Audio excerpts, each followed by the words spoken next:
আজ ঘরে যাইও না আব্বা।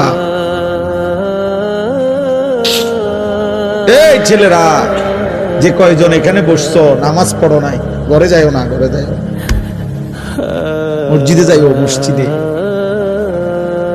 মালিকের সেজদা দিয়ে যাইও। বেনামাজি যদি ঘুমায় যাইয়া ঘুম যদি আর না ভাঙ্গে,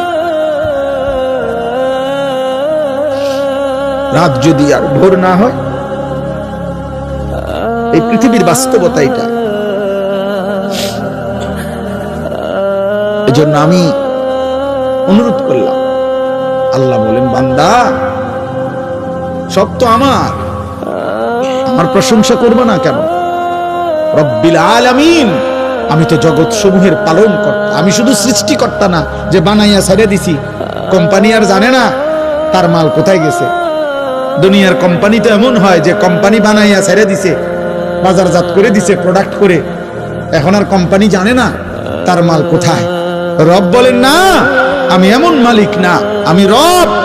আমার বান্দা কখন কোথায় আছে, কি লাগবে, কখন কি, অস্তিত্বের প্রথম সেকেন্ড থেকে পূর্ণতার শেষ পর্যন্ত আমি আল্লাহ যখন যা লাগবে, যখন যা লাগবে, ও বলুক বা না বলুক, ও সেজদা দেখ বা না দেখ, ও গোলামি করুক বা না করুক, ও ইমানদার হোক আর বেঈমান হোক, আমি না রব?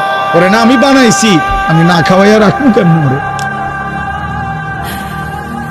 আমি না বানাইছি। এই জন্য আমার বান্দা আমি